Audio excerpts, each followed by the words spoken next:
Is it working? Hello again, this is Tom and Melanie Kenney on another cross-country trip. It's February 25th, 2025. We're halfway from our home base in Iowa City to our final western destination in Palm Springs and the Joshua Tree National Park area. So on this trip we're going to hit a couple national parks we've never been to, Joshua Tree as well as Death Valley, and then a little bit in State Park in Utah on the way back. So right now though, we are at Fort Union in New Mexico. They made some mighty fine westerns here in the 1950s.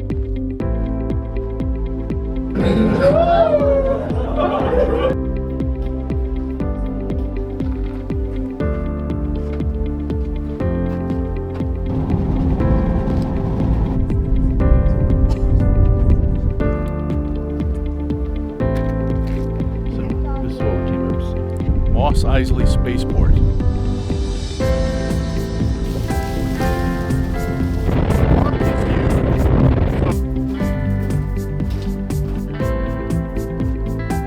Middle of the salt flats.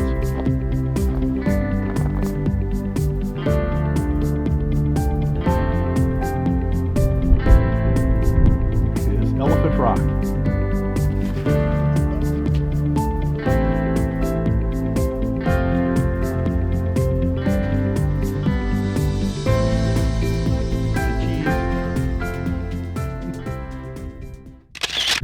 So here at Fort Union National Monument, we got a little bit of a history lesson. This was the biggest fort along the Santa Fe Trail. The Santa Fe Trail ran from Independence, Missouri to Santa Fe, and we're not really too far outside of Santa Fe. And here they housed lots of soldiers as well as some civilians, and they had supplies for traders that were going through, and they used this as during the Civil War as a point for Union soldiers fighting against the South, who were trying to take over the area, as well as the Apache Indians and other tribes that were in the area. So it was actually a really big place, housed a lot of people, had a hospital, and now there's nothing but ruins. The fort had 3 phases. First one starting in 1851, and the place was pretty much abandoned by 1891. Here's the fort's jail. So here they housed deserters, drunkards, burglars, brawlers, assassins, rustlers, horse thieves, and Comancheros.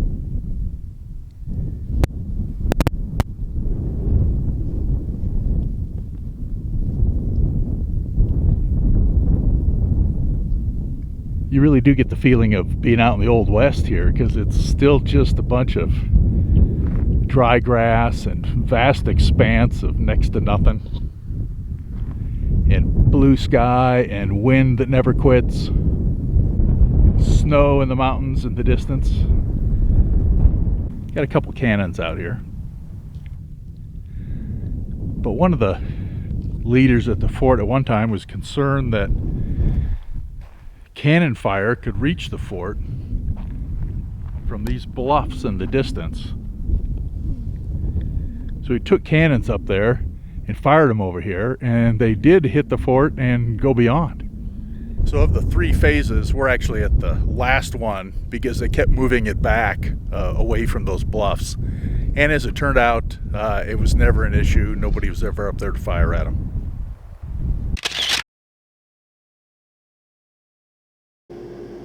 Here's a fun fact. Saw a lot of these on the road on the way here. Okay, I'm not exactly sure where the trail ruts are.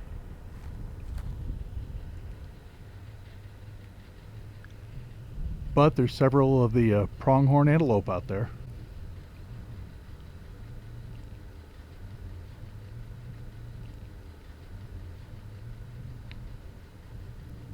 There were 2 routes on the Santa Fe Trail.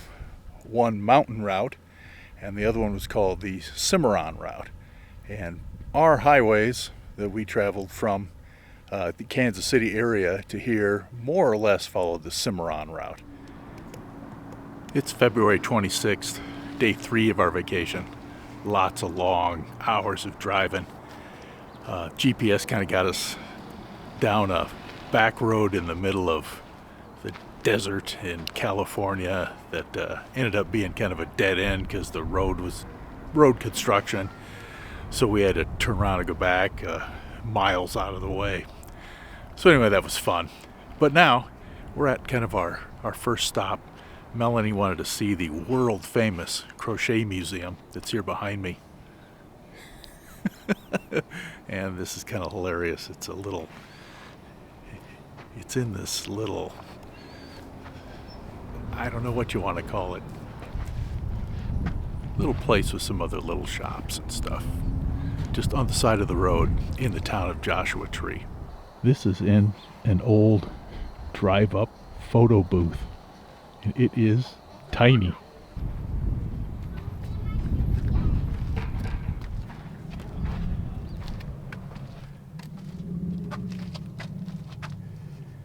Look at all the treasures. Okay, there's lots of treasures.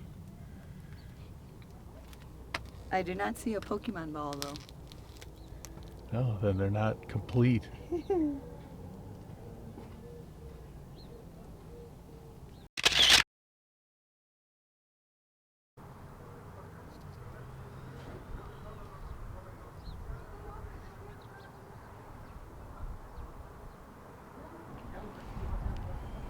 Barely fitting in. I fit. Okay, just north and west of the town of Joshua Tree is Pioneertown. This is just a place where they've filmed a whole bunch of old Western movies. A lot of them back from the 30s, 40s, 50s maybe. And now there's just a bunch of little shops. It's pretty quiet right now.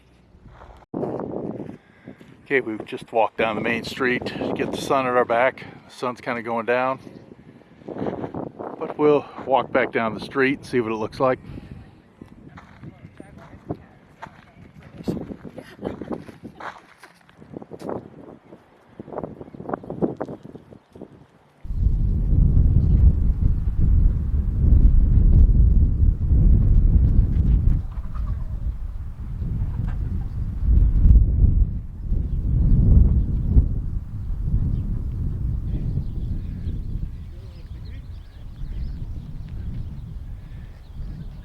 Looking at our shadows.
The restaurant's 38 minutes away.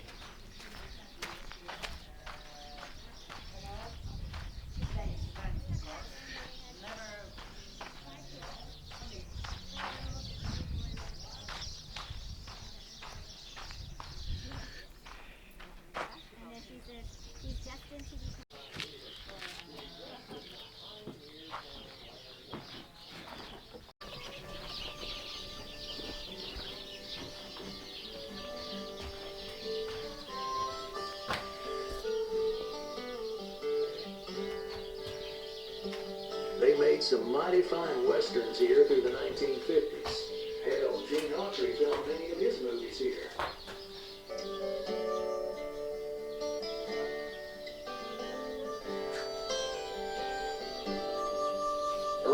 1955, well, people got interested in other types of films, and the Western started to go the way of the dinosaur.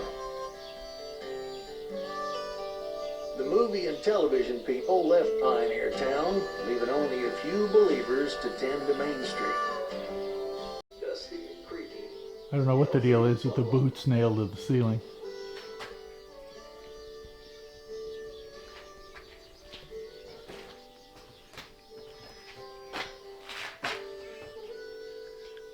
Director. Oh yeah. Hope you enjoy your visit here in Pioneertown.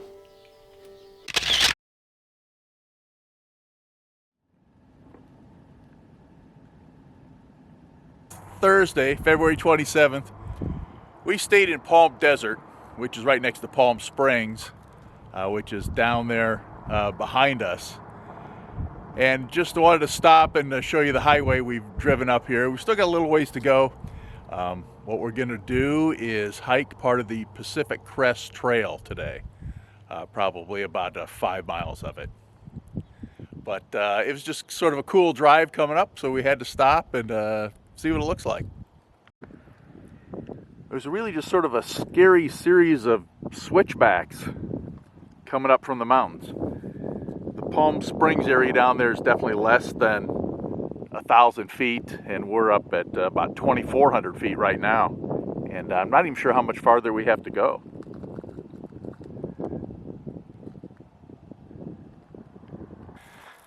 Okay, it's about 8:53. We're leaving the parking lot. It's a chilly and breezy 58 degrees up here at 4,934 feet. And when we got in the parking lot, there was a group of 22 people heading out ahead of us. That was just crazy, half a dozen cars. And then 2 more just took off. And they're all our age or older. It was kind of weird.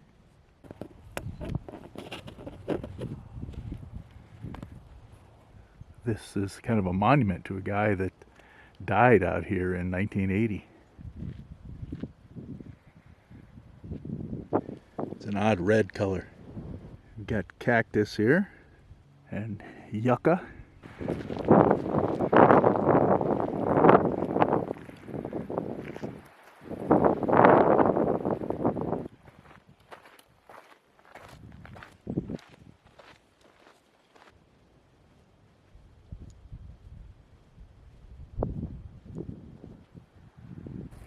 Yeah, a lot of ups and downs and twists and turns, and some of it exposed and some of it like this, just kind of a narrow path through the trees.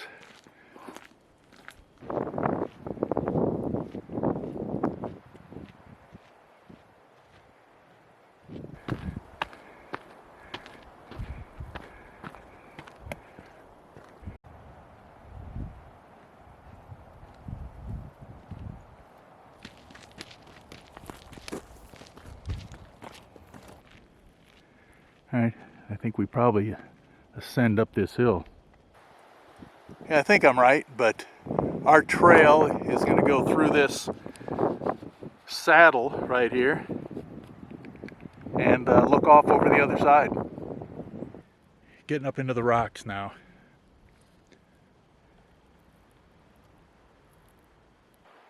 Big boulders right here. Been going about an hour and 15 minutes. Moving pretty slow, plus lots of camera stops.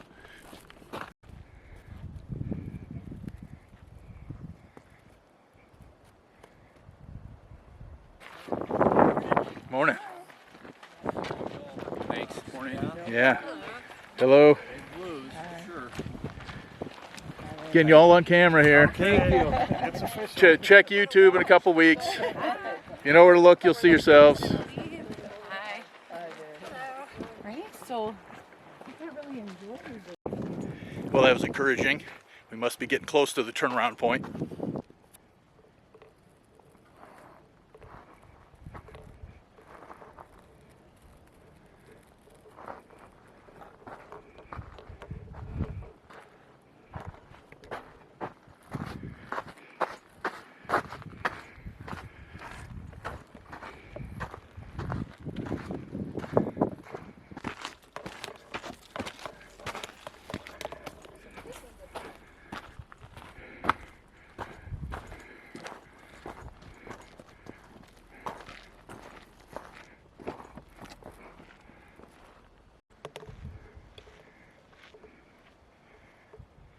Alright, we just came up the right side of this rock gully. And this might be a good place to stop, but we're going to go just a little bit farther and see what else there is. About 10:46, so a little less than 2 hours. And we're going to call this our stopping point. We kind of came up over the ridge so you can see beyond here. Cool view.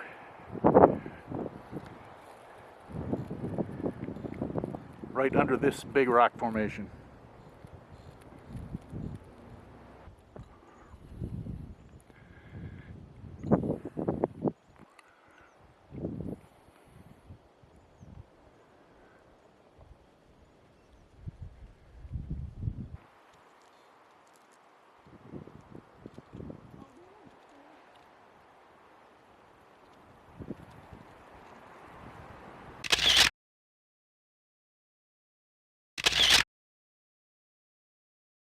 Alright, 11 o'clock, down. Okay, 12:26, we're back. Took nearly an hour and a half to get back. I thought it would be shorter. But right now I have, on the day, 13,800 steps, so we got some walking in. Yeah. Okay, next up is the aerial tramway.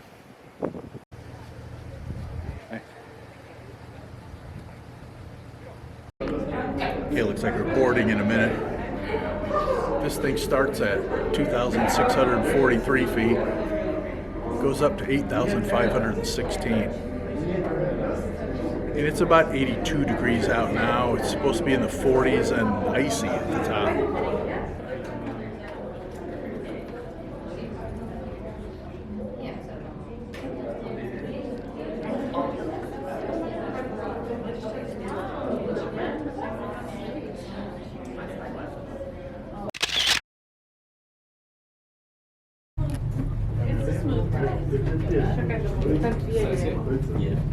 Aboard the Palm Springs Aerial Tram. New rotating tram cars providing you 360-degree views in waiting time.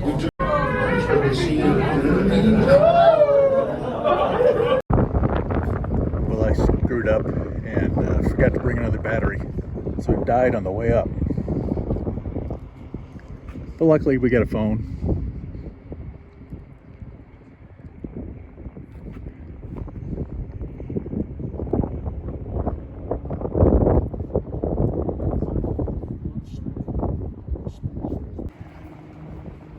Lots of snow and cold and windy.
Well, that was actually kind of fun. I actually liked the ride.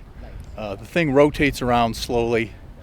The floor rotates, but the windows don't, so you're kind of off balance all the time, which is kind of fun. But I was stupid enough to run out of battery on the way up, about halfway up the tram. So I had nothing at the top. We used Melanie's phone, got a bunch of stuff, and I tried using her phone on the way down, and was had it off when I thought it was on, and vice versa. So I really kind of screwed up all the video for this. But again, it was pretty cool. Second steepest tram ride in the world, and it's actually kind of almost world famous. We saw the list of movies that were filmed around here, or pieces of them, which was kind of a long list. But I do have to mention Where Eagles Dare, which is my favorite tram ride movie. It wasn't filmed here, but I always think of that movie when I'm on something like this. Okay, now we're just walking around in Palm Springs. We're near the Art Museum, and we're actually looking for the giant statue of Marilyn Monroe. And the thing's like 30 feet tall, and it used to be right in front of the Art Museum, but they just moved it yesterday with big cranes, and I heard somebody say that they moved it like 100 feet, which would be within sight of where I'm standing right now. So we don't know where the thing went. It's not that we're really big Marilyn Monroe fans, but I did use her in a movie plot in the Great Spring Break Challenge. So we got to go see this. Well, I kind of think it used to be right here. So it's got to be close.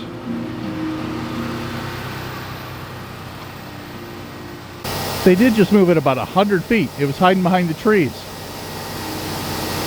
And this is the view that you got when you walked out of the museum. So they moved it, I think, behind the trees so people wouldn't see this side of it. Okay, this is the view that everybody's supposed to look at.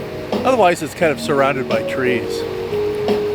This shot of Marilyn Monroe depicts a scene from a movie she was in called The 7-Year Itch, where she's standing on a grate on the sidewalk, and air blows out of the grate and blows her dress up. They're still working on getting her anchored down, so it'll be a few days before the fence and all the red tape's out of the way. So they moved her from behind this fence right behind me. There's the base where she was, and they just moved her behind those trees.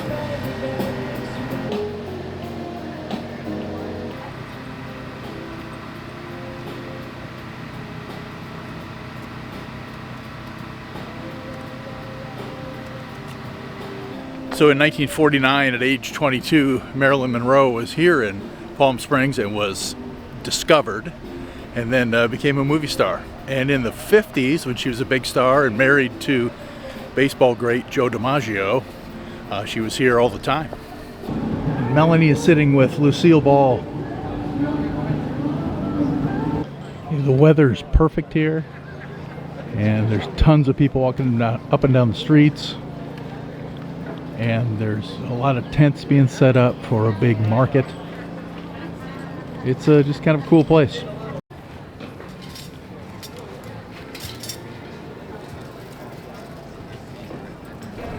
It goes on for blocks. There are also tons of stars on the sidewalks.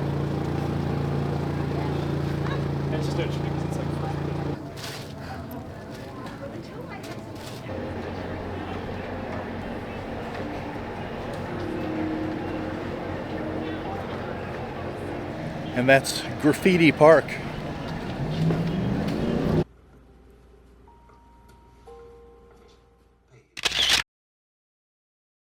Friday, February 28th, about 8:30 in the morning, heading into Joshua Tree.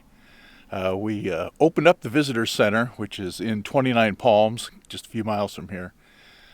Visitor center is actually outside of the park.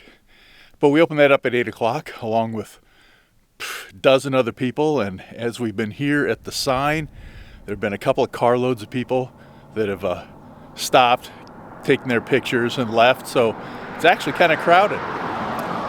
And I expected it to be everywhere of the trip. I expected it to be just bright and sunny and blue sky, but it hasn't necessarily been that way. And today is supposed to be overcast with a high of just 69.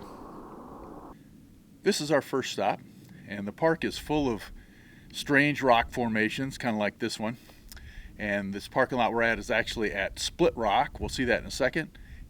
This is right in front of Split Rock, so you can see how big it is.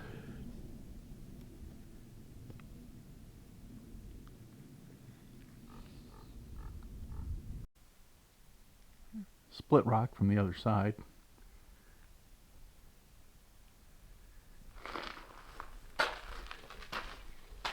Almost a cave underneath it. In fact,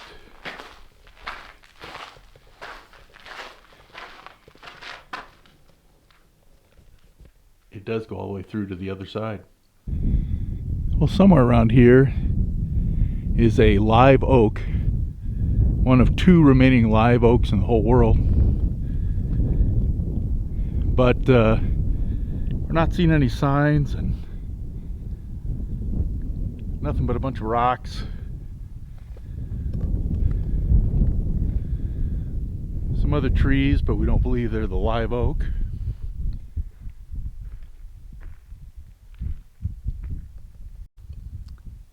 Just checking out these weird ribbons through the rocks.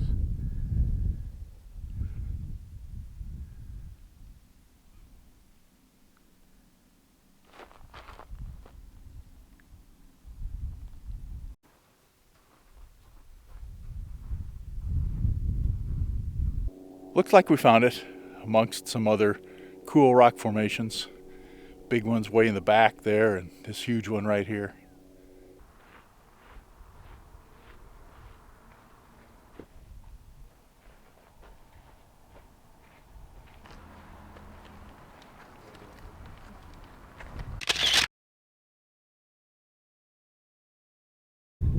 Here's Elephant Rock. Okay, we're going into the Hall of Horrors. I'm not really sure what the name means, but it's supposed to be a great place for rock climbers. So we're just going to kind of look around. It's supposed to be some, like a slot canyon out here. That's really what we're looking for. We're going to go this way. We're not sure where we're going.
There's some climbers here with helmets on, just sitting there in some chairs. But I don't know if you can tell, but there are some ropes going up the rocks here.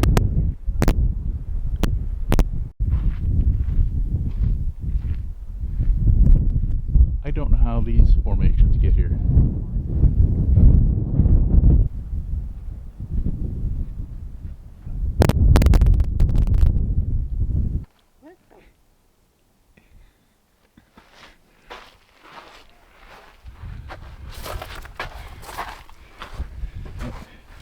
Where's she going? Hey, it doesn't look the same from here. Okay, no real slot canyon, just some cracks in the rocks. So we did a little bit of scrambling. Across the road is Saddle Rock.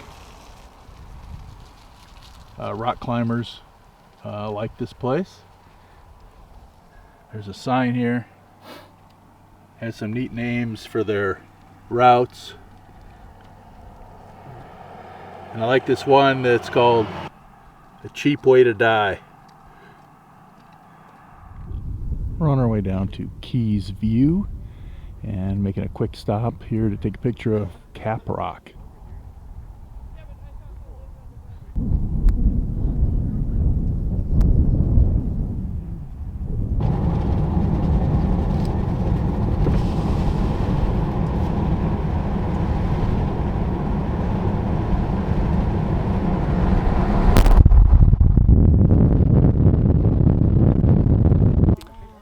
This is Keys View, popular spot. Too bad it's pretty hazy today. Hard to see in the haze, but this is the mountain that we took the tram up the other day. Yeah, the second one, I don't think we This is the whole thing. It's a big gap. You see Palm Springs and the Right there. It looks like a ship with a whole bunch of town area down at the bottom. It's big. That's what it looks like. It's right there. The building, you think? And the Salton Sea way out in the distance. Just past the mountains, and now it's And the San Andreas Fault runs right here through the middle.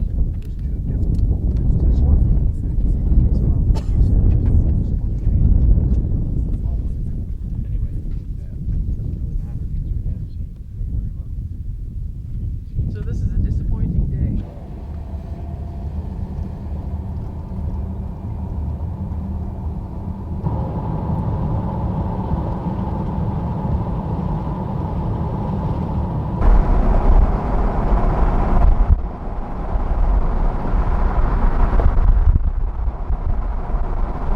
Just going to pan around to show you how many trees there are.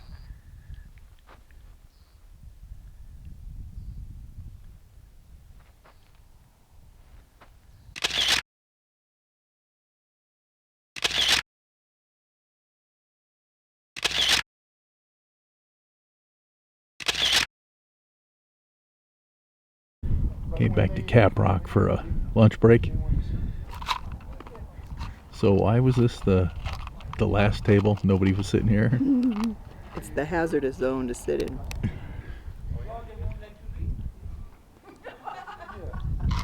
If these tumble down, we're going to be squashed like bugs.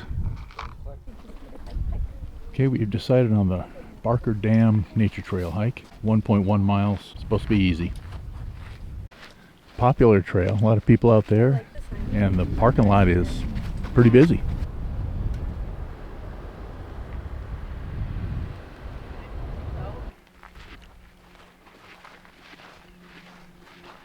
So this goes straight out a little bit, and then there's a big loop, and then you come back in on this straight part. I think most people are going to do this counterclockwise. I think we're going to do it clockwise. I thought we'd come to our turn to go left to do this clockwise, but evidently we're not there yet. Kind of cool through here.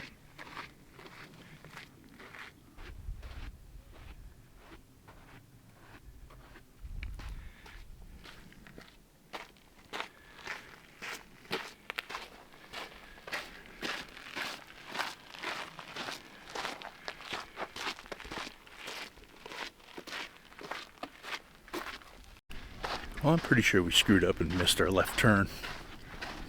I think. We've been walking for a little bit.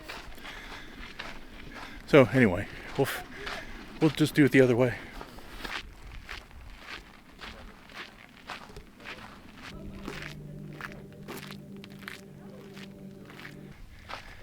Well, so far, I really like this hike. It's just kind of cool through the rocks.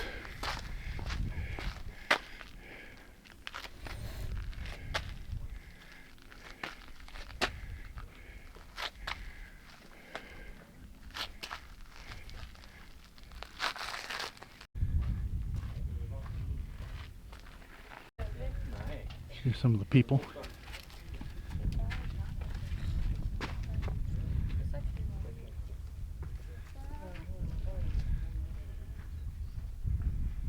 And here's the Barker Dam.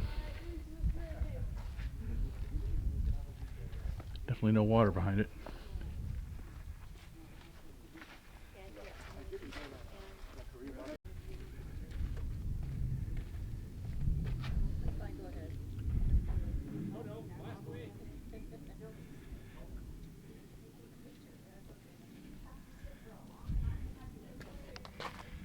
Just a note to anybody who's watching, don't sit down and have a sandwich right in the spot where everybody wants to take a picture of it and occupy the prime spot for 15 minutes. Not let anybody else get the pictures they want. See, this is how you do it. Get out of the way. Set up your spot in a corner.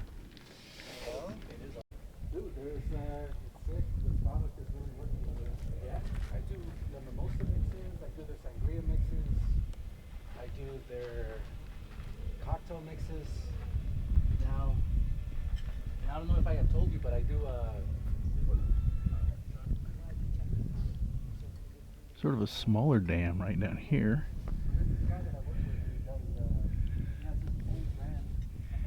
I don't know what this is.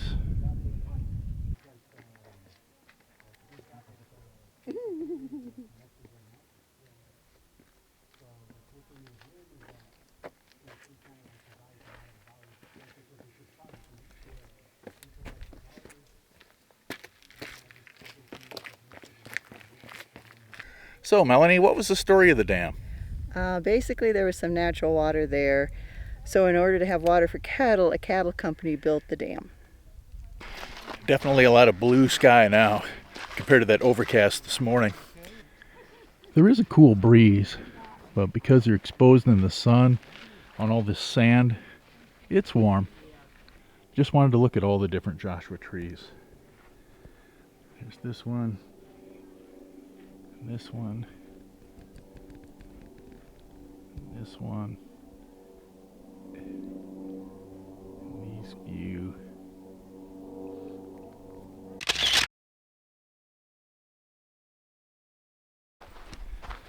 Okay, we're back to the original trail. This is the turnoff we missed. Not sure how we did it. You know, this is where I first mentioned the turnoff, and I guess I just didn't think that there was a trail going that way. Almost back. Not sure how long that took us. I never really looked, but it was fun. Off on another hike. This could be almost a mile and a half, so we'll see.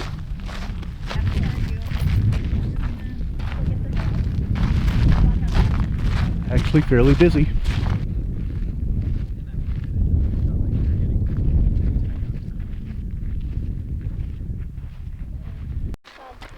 So this is what we came up to see. We'll look some more when we get back to the car. Mama says we got to go. Oh, he's getting fresh. Had to get a shot from the other side, even though we're kind of looking into the sun.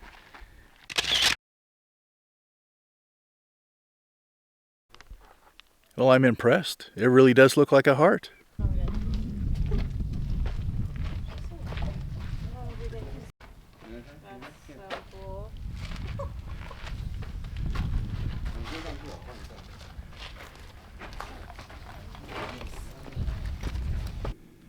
Melanie's having trouble on the rocks.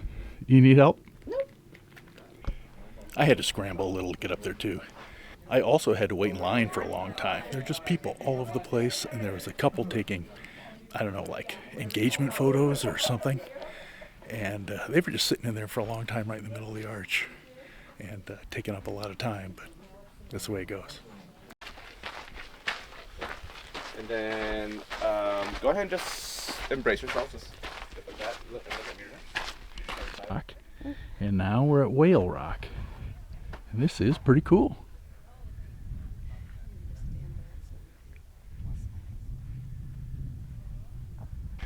Well, those were cool. Worth the hike. I don't even know if I can zoom in on it. Coyote on the trail ahead of us.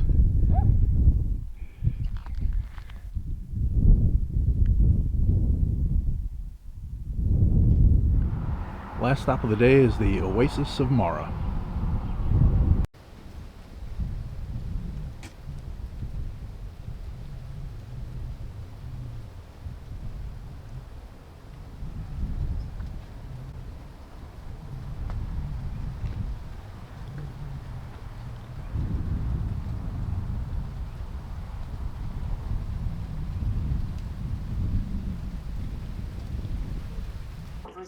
Another day hitting 20,000 steps. It's Saturday, March 1st. We're in Baker, California, on our way to Death Valley and stopping at the world's largest thermometer.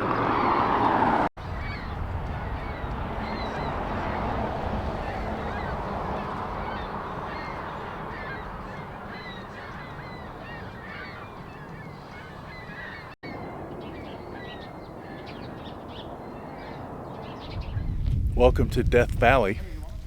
Even though it's the middle of nowhere and hot desert, almost unlivable conditions, there's just a steady string of cars go down the highway, and half of them are stopping right here and, you know, fighting for a place in line to get a picture with the sign. Our first stop will be Zabriskie Point.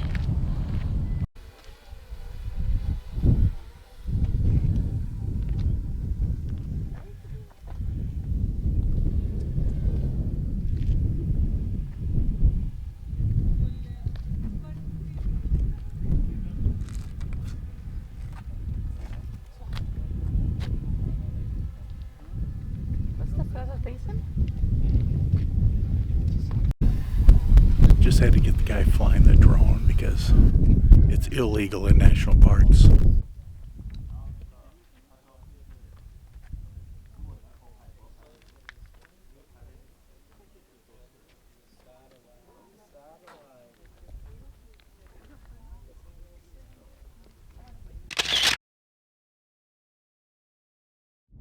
Next up is Dante's View.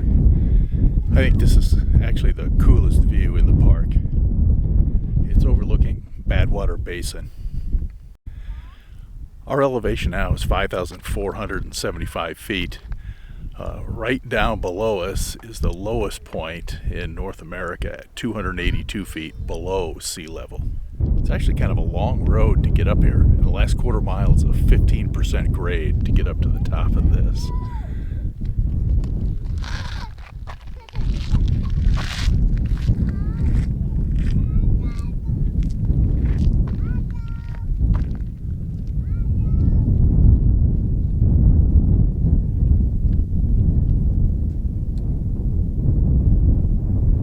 Tomorrow we'll drive down this road to get down here.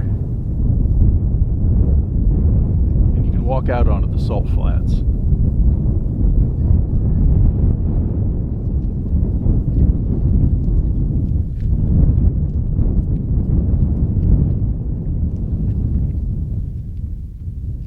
We're staying at Furnace Creek, which is up this way somewhere.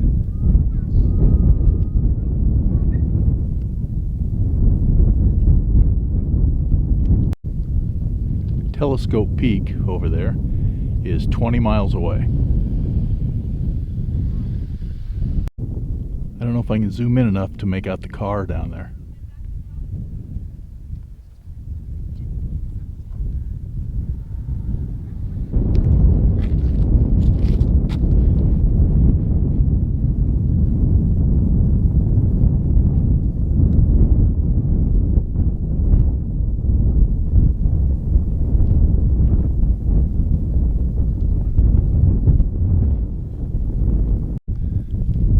Somewhere around here they filmed part of the original Star Wars movie, A New Hope. It's when they were overlooking Mos Eisley Spaceport. Nowhere will you find a more wretched hive of scum and villainy. Okay, I walked away from the parking lot a little bit to get a long sweeping view of everything.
Heading towards the visitor center, watching our elevation go down. We're currently 160 feet below sea level.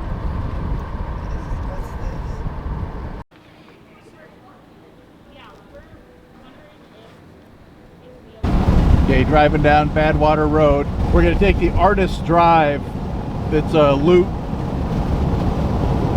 through these hills.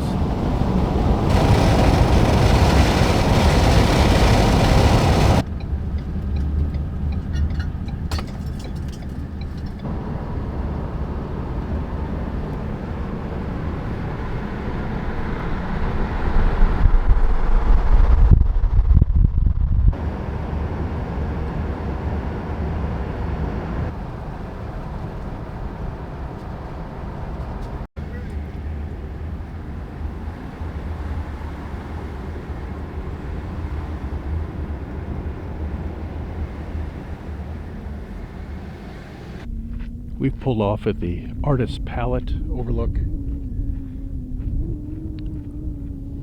We've actually pulled off the road a little before the actual turnout.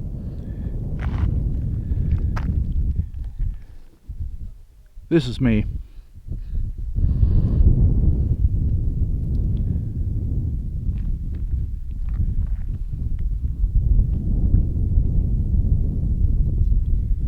I think the colors are actually a little washed out now because of the low sun behind us.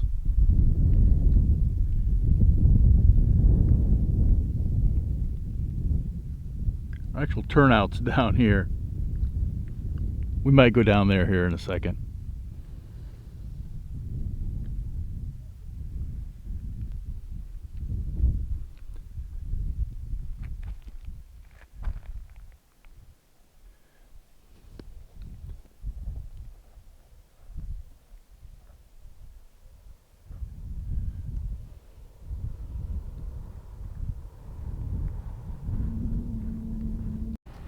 Parking lot at the actual viewpoint is not very big and totally full. We actually had to park down the drive a little bit.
Fun driving? Yep. You never want to run out of gas out here, so we're topping off the tank just to make sure. But $6.16 a gallon is the most I've ever spent.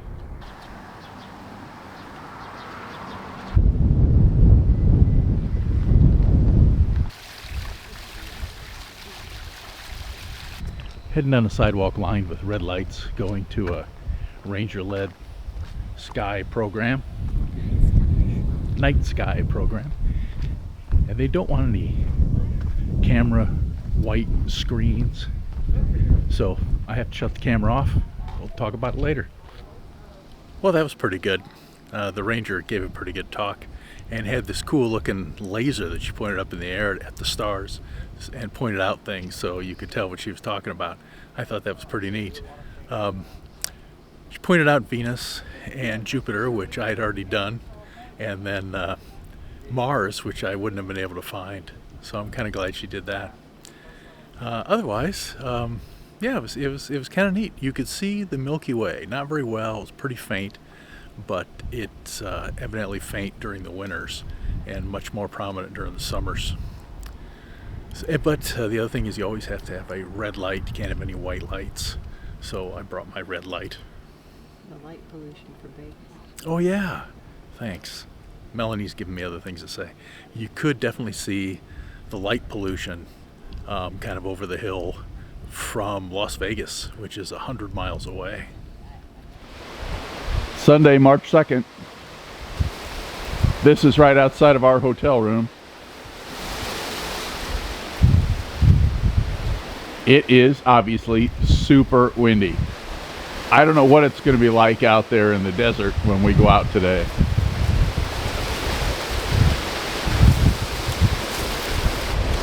Here's another shot out of the back of our building. We're right on a golf course. Although it looks pretty easy, you know, short and straight. And we all know nothing's easy for me. One other thing to note, the ranger last night at the Dark Sky program said that the staff here at Death Valley has been cut 20% due to federal budget cuts. Our first stop this morning is in Badwater Basin, which is the lowest point in North America, the point that we were above the other day at Dante's View. And you're supposed to be able to walk out onto those white salt flats, but with this wind, I have no idea what it's going to be like out there. It might not even be windy. It's probably close to 20 miles away. So we'll see what happens. Not even getting out of the car here, but this is the Harmony Borax Works where they mined borax and then took it out here on the cars you can see on the right that were pulled by 20 mule teams. Pan around through the windshield a little bit here, just to get a little more of the wind and the dust. We actually came out here last night after the star program to look at the sky a little more, and it was just pitch black.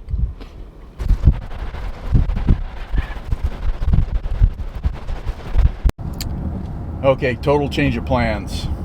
We checked at the visitor center, and this heavy, strong wind is going to last till 10 o'clock tonight. And they were going to have a ranger thing down at Badwater Basin. We weren't going to necessarily go to that, but we were just going to hike out in the salt flats. But they canceled their presentation down there because the wind was so bad. And it's almost hard to see anything, so we're switching plans. We're putting some of tomorrow's plans into today and putting some of today's stuff off until tomorrow. So we're on our way up to Ubehebe Crater, which is a big volcanic crater that's only a couple hundred years old. And it's way up the road here. So we're just going to drive through a lot of wind on the way there. And we're going out to hike. Yeah, with the change of plans, we're going to do a 3-mile hike today.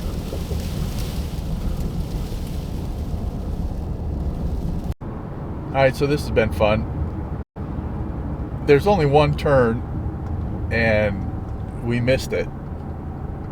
Actually, this is sort of the main highway, the turn, and we thought the main highway went all the way up to Ubehebe Crater where we're going. But actually the main highway turns, and so we missed the offshoot that goes up to the crater.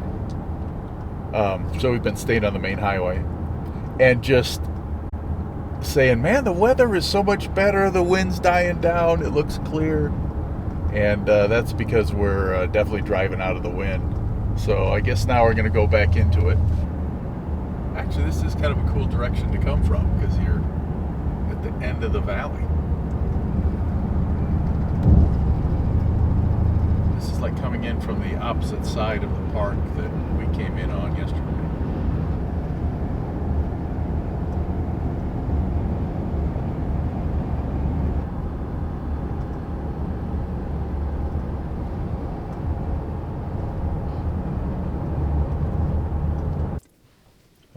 I don't think this even shows up, but there are raindrops on our window. This is kind of weird. We keep changing plans. We were going to go up to this Ubehebe Crater, which is another nearly 20 miles up the road. Or we just went down a real bumpy 3-mile gravel road to get to this canyon we were going to go into. It's really a narrow canyon, kind of a slot canyon type of thing. But then we get here, we decided we're just going to do the hike now and do the crater later. But now that there's raindrops on the window, you kind of begin to wonder if it's really raining up in the mountains here, 2 or 3 miles away or more, then there could be flash floods. So that's what you're supposed to look out for in these narrow canyons. So if there's any threat of rain, I think we're going to move on, go to the crater, and then come back and do this hike.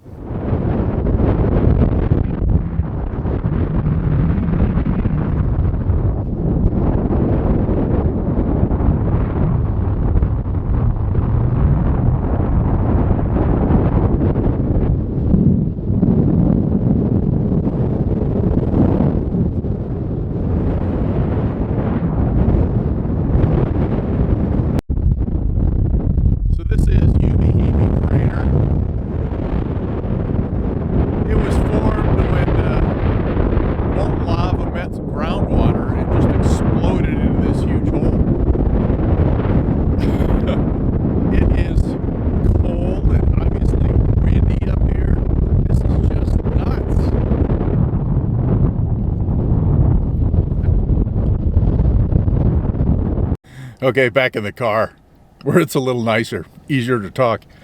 We're at 2,572 feet, and they said it would be windy up here, I think even normally. But today I think it's an extra windy day. But like I was just saying, the park is just huge, takes forever to get around.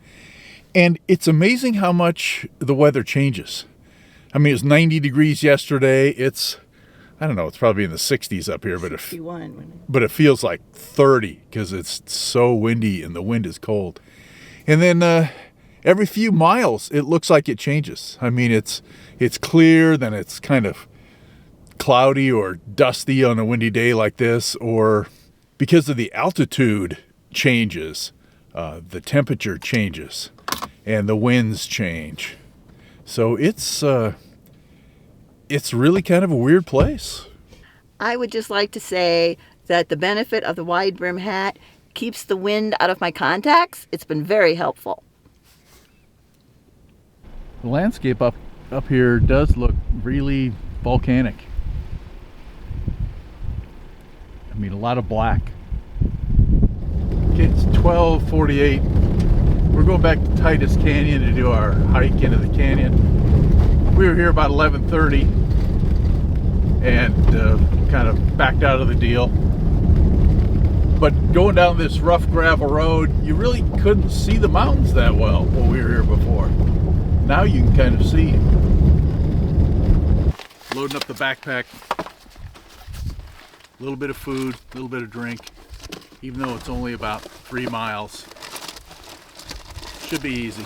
Okay, Titus Canyon is really just a gravel road through this narrow canyon.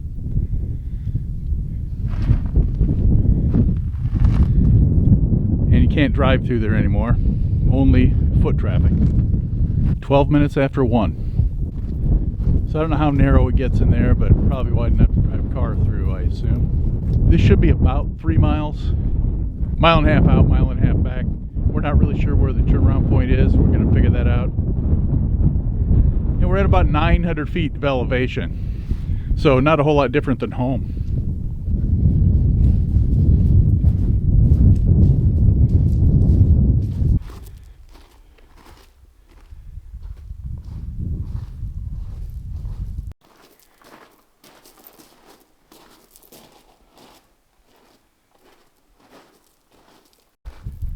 It does take a lot of turns.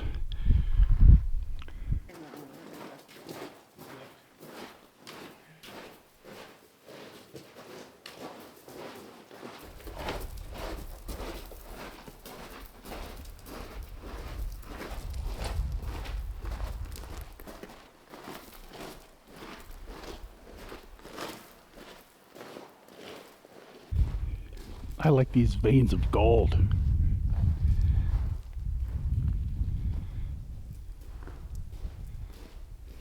Unfortunately, not real gold.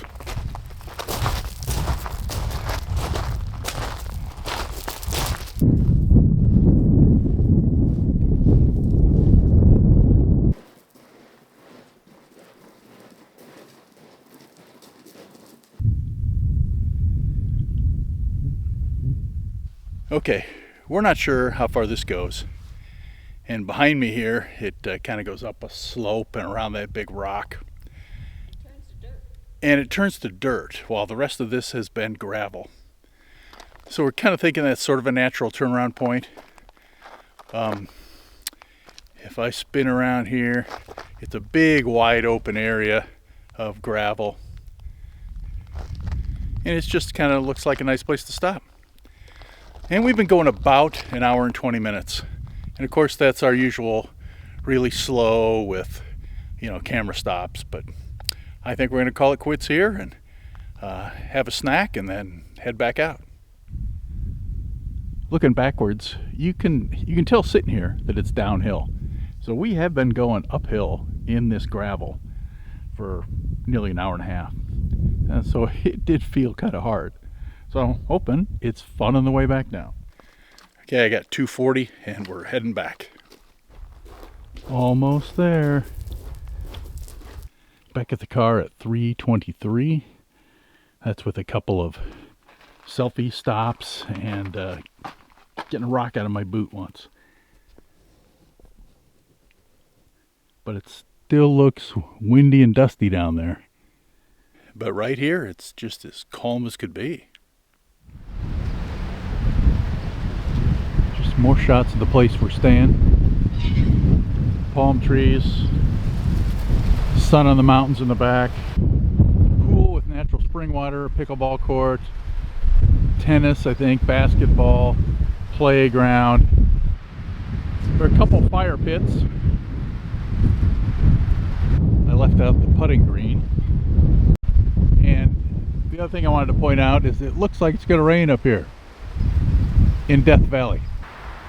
Not really sure what kind of a tree this is. It's a big, thick looking trunk here. But a huge branch blew off of it. Then there's an outdoor museum with old pieces for mining borax. And these here would be pulled by 20 mule teams.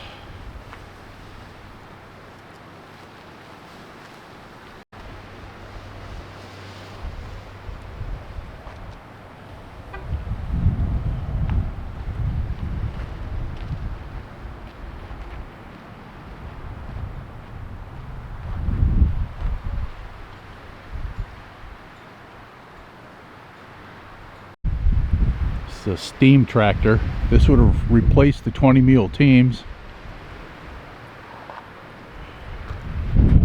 which then got replaced by the railroad.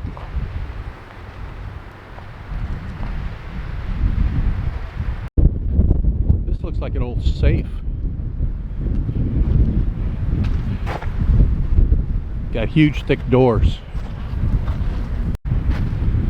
These are kind of cool old stagecoach style wagons. Here's where we're headed though.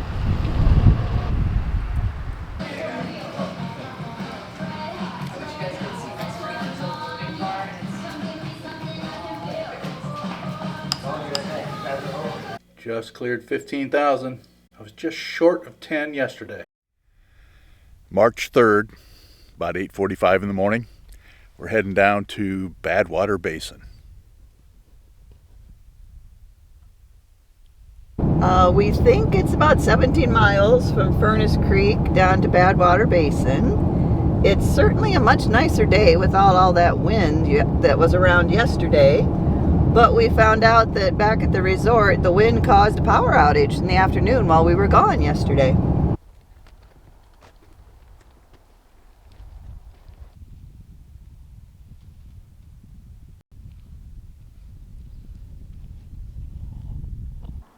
There is actually a pool of super salty water that is here all year round.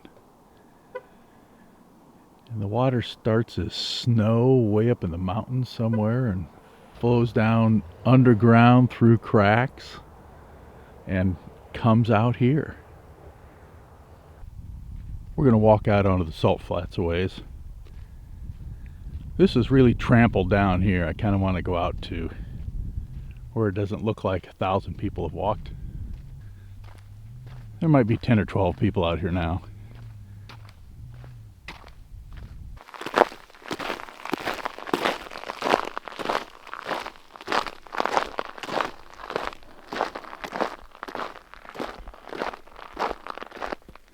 Alright, we thought we'd walk out here a ways to get a nice 360 from the middle of the salt flats.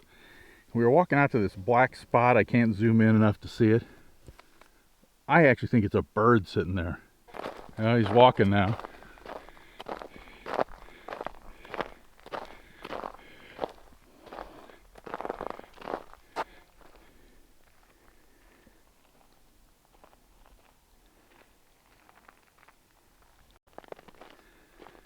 We'll do a quick 360 here. Melanie walking up, and I don't know if you can even make it out, but the parking lot's in the background there.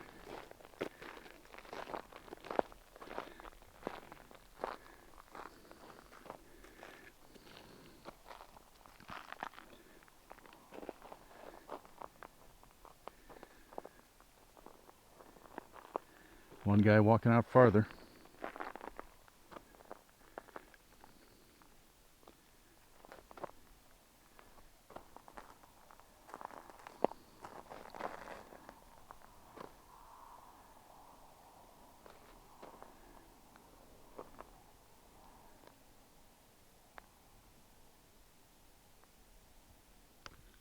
So we're at 282 feet below sea level.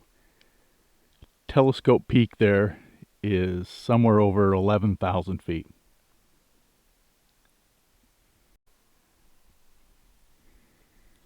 I'm not sure just shooting this with a camera really gives you an idea of how big a space this is. This is the direction we came down from Furnace Creek.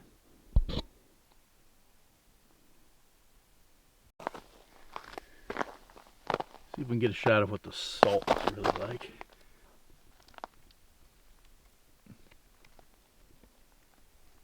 It was 59 degrees when we got here. I think it's warmed up a little bit, but it's definitely not hot. And it's a little overcast. It took us about 17 minutes to walk back, so we went out roughly 3/4 of a mile.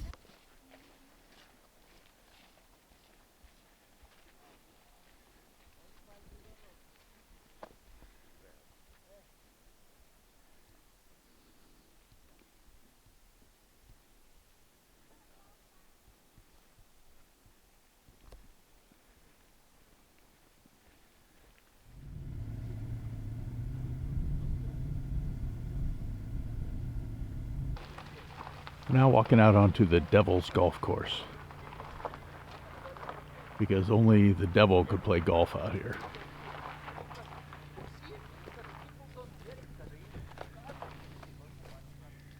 It is just a vast expanse here of just kind of sharp, jagged rocks.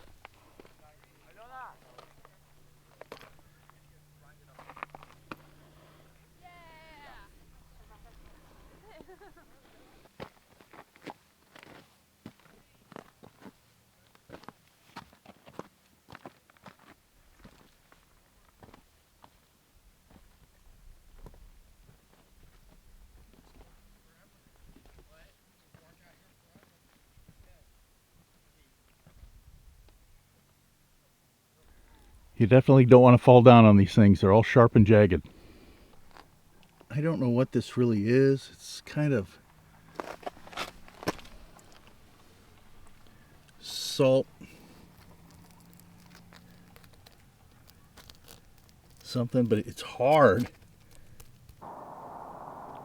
This looks red to the naked eye. We'll see what it looks like on camera. We're at the Mesquite Flats sand dunes. These are mesquite plants.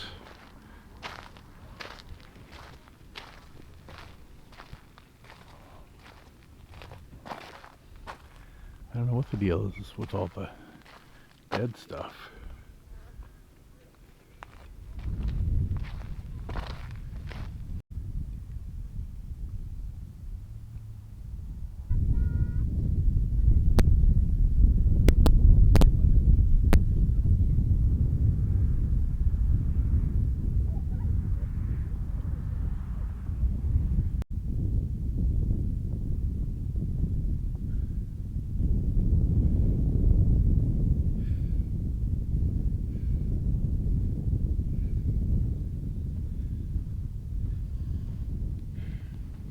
There are a lot of mesquite plants here, and I think if you go out farther, it'll be nothing but sand.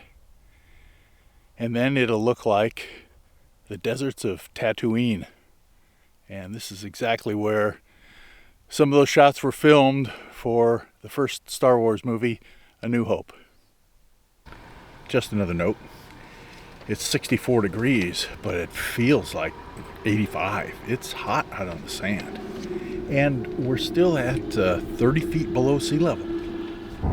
Here in Death Valley, there are like 7 Star Wars filming locations, all for the first movie. And in the first movie, some of the Jawas, who were little short guys, they were actually kids of some of the park rangers that they just kind of grabbed when they got here and said, hey, do you want to be in a movie? Just outside the park, actually in Nevada, at the ghost town of Rhyolite. A lot of interesting information here. The gold rush town came up in 1904 and really only lasted a few years. But it was a huge town at one time.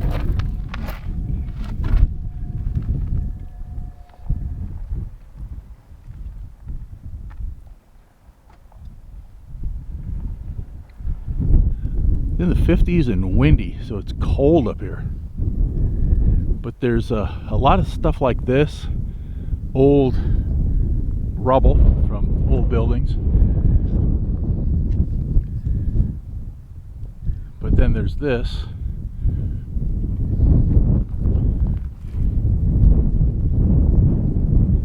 And then more up the road.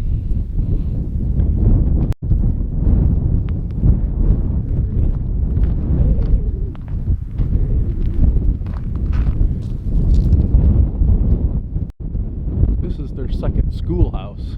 The first one was too small.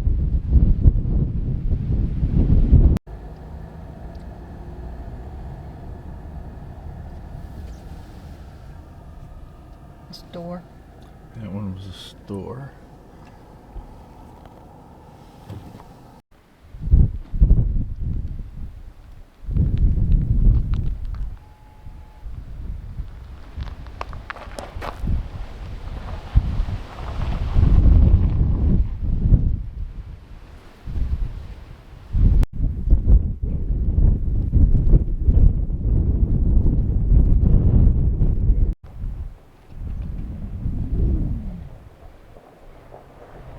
This was a railway station. 3 different railroads sent trains here. And it was a big deal for a mining town to have one. So to have 3 was huge.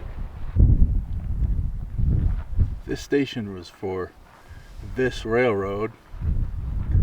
And it got done about the time that town started to die. This picture's from 1937. So later the building became a casino because there was sort of a tourist trade. People were coming in to see the place. These stations had a waiting area on one side for the women and a waiting area on the other side for the men. It doesn't say anywhere whether they sat together on the trains.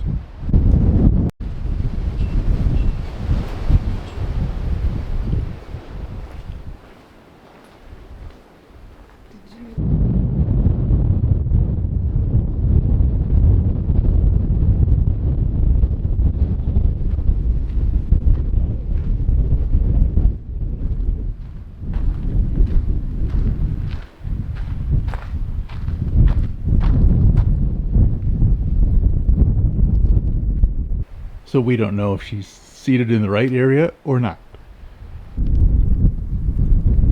Have to pause and read all this. Pretty interesting. You can see it. Get my shadow over part of it.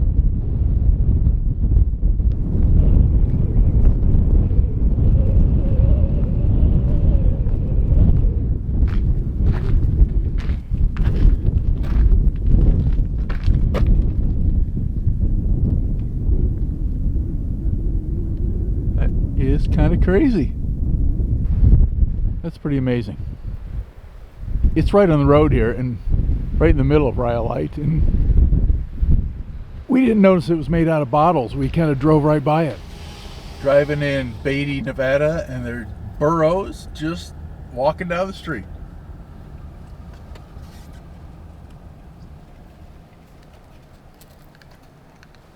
Oh, done. Uh-oh. Two more just hanging around out in the street. Oh, there's another couple right next to me on the other side.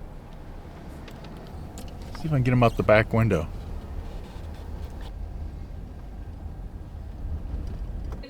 Over 10,000 again.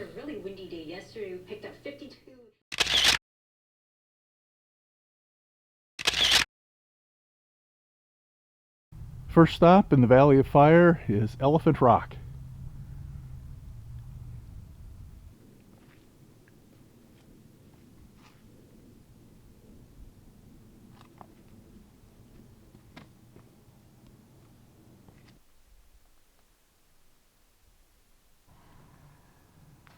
They even have a fireplace.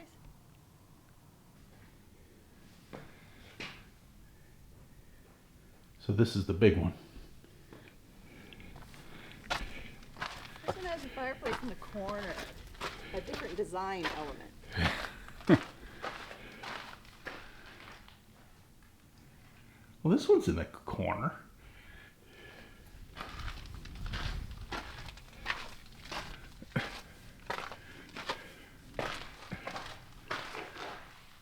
Oh, that's a little different.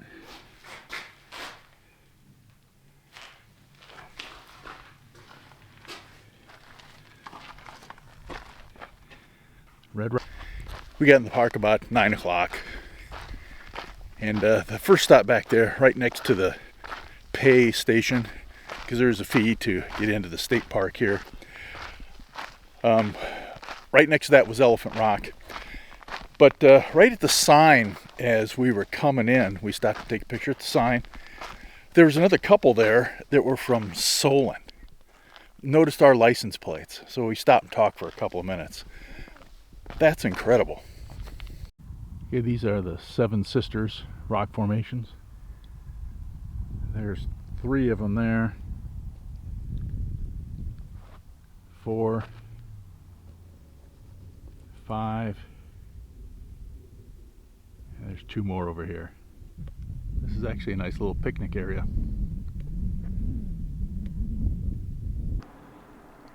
I was just looking at all the holes eroded into these.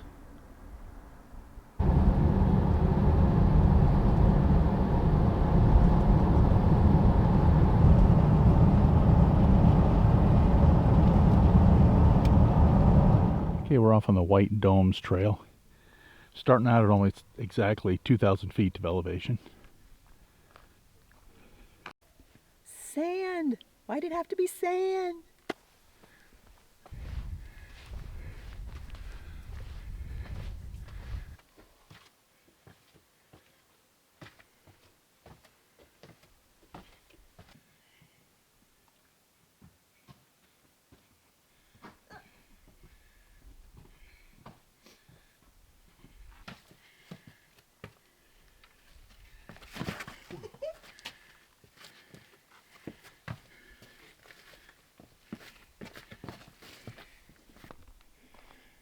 What look like ancient ruins behind me are really just part of a movie set. This is from a 1965 Western called The Professionals, starring Lee Marvin, Burt Lancaster, Woody Strode, Robert Ryan, Ralph Bellamy, Jack Palance, and Claudette Cardinal. Kind of a big list of mid-60s stars.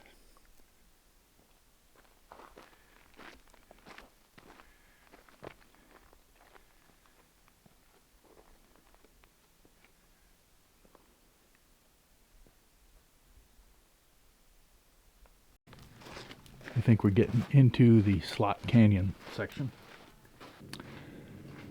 I don't know if part of The Professionals was filmed here, but there was a big long scene where they set dynamite charges at the top of a slot canyon and blow up rocks to come down to stop the bad guys from following them.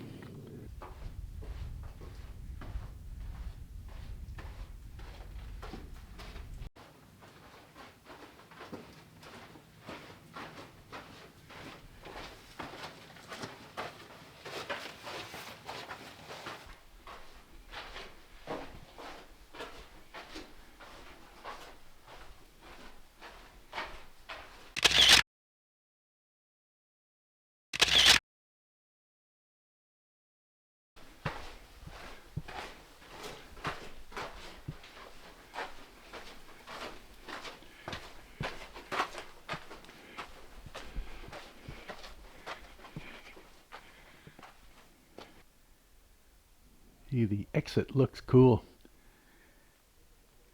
It does look narrow.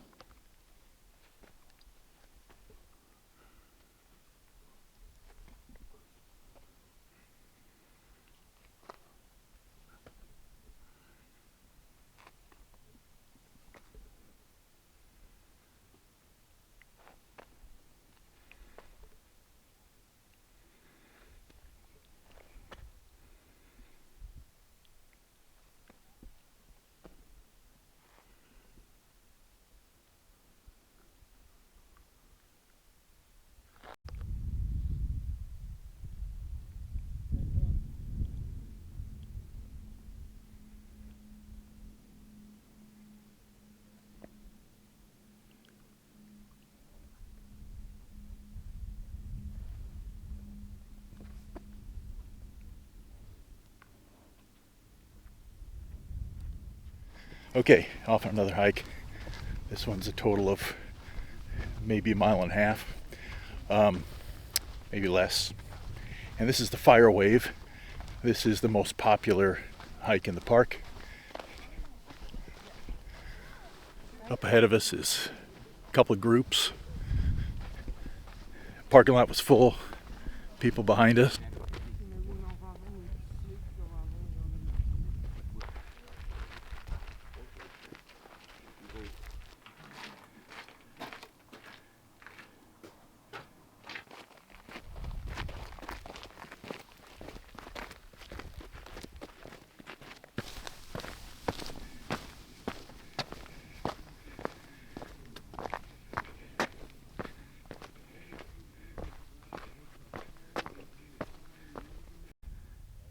Okay, starting back behind us, looking around, see some lighter colors here.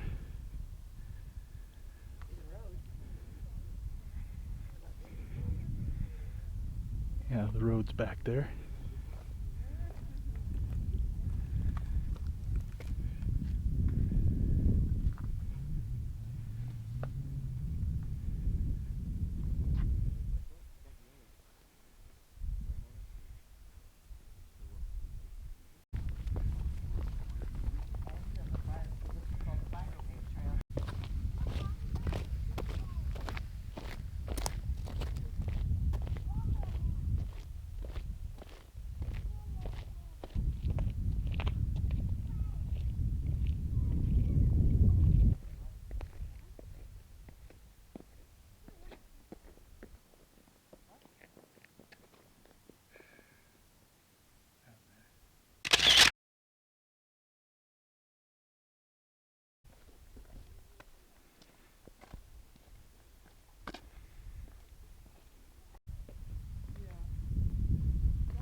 Okay, on the way back, it all looks a little different.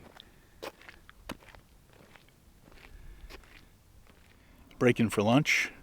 I just wanted to get another shot of the rocks because they really do look red.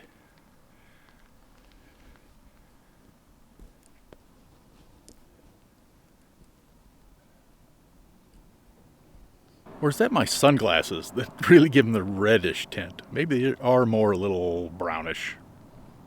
Okay, nice spot for lunch.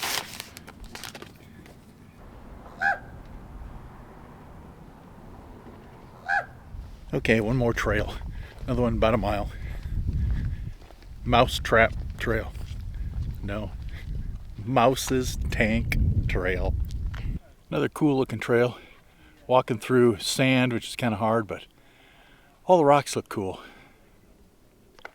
I was ready to just kind of call it a day and not do this one. You know, being the third hike of the day. But I'm glad I did. This is great.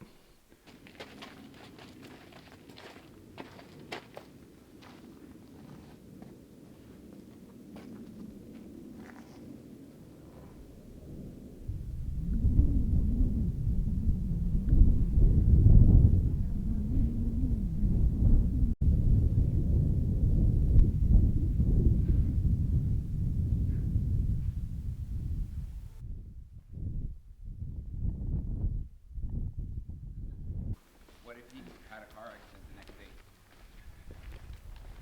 Well, that's my point.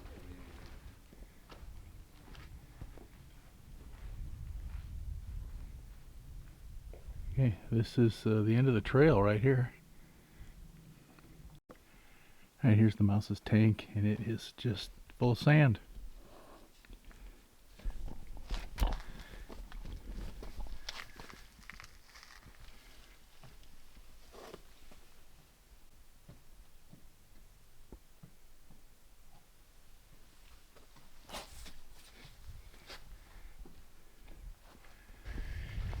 We didn't really expect anything. I think there must usually be a little water in there, but it was just full of sand right now. So this is another one of those hikes where the thing at the end isn't really what you're coming to see. It's just the experience in the hike that's just kind of fun. And there were a lot of petroglyphs along the way, so that was kind of cool. It would be so easy to get lost in here. The trail's easy to follow, but if you kind of have never been here before and walked through it one way, it just, everything looks different going backwards. You kind of don't recognize anything.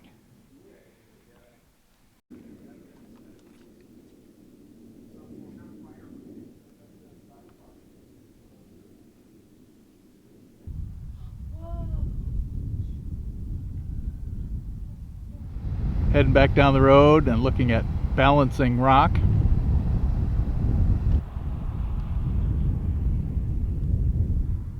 More Valley of Fire red rocks.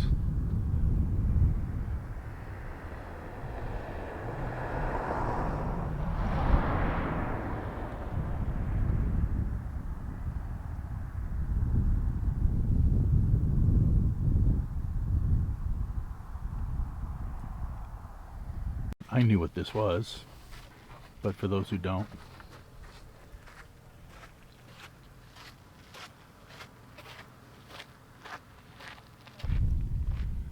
you can get up close to these.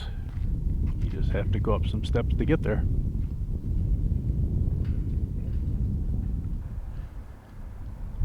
Shooting through the fence.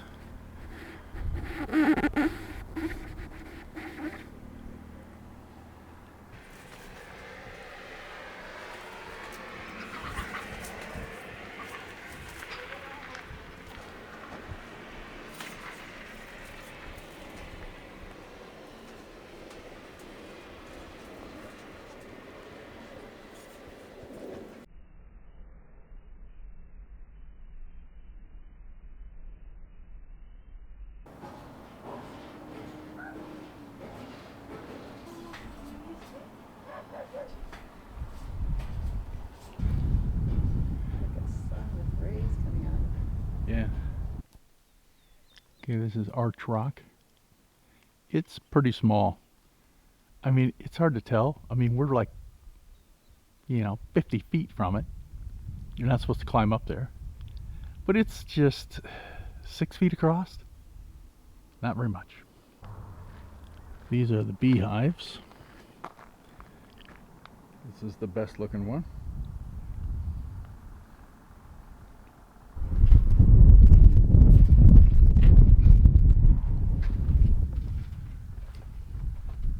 cheese.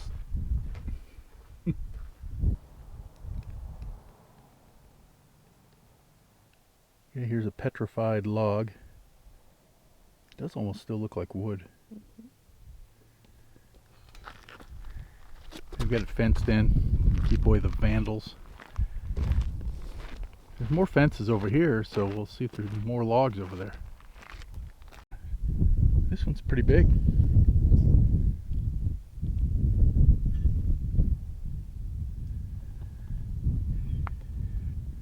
I like the way they have to put a fence around it, plus a sign, as if you don't quite get it. Alright, we came back in the afternoon to get Elephant Rock from the other side. And I think we just came up a trail you're not supposed to come up on. There's kind of a trail there, but I don't think it's supposed to be used, so we're doing all the stuff that I always criticize people for and get mad at. Fitbit steps in the day, 16,805. That's 7.92 miles.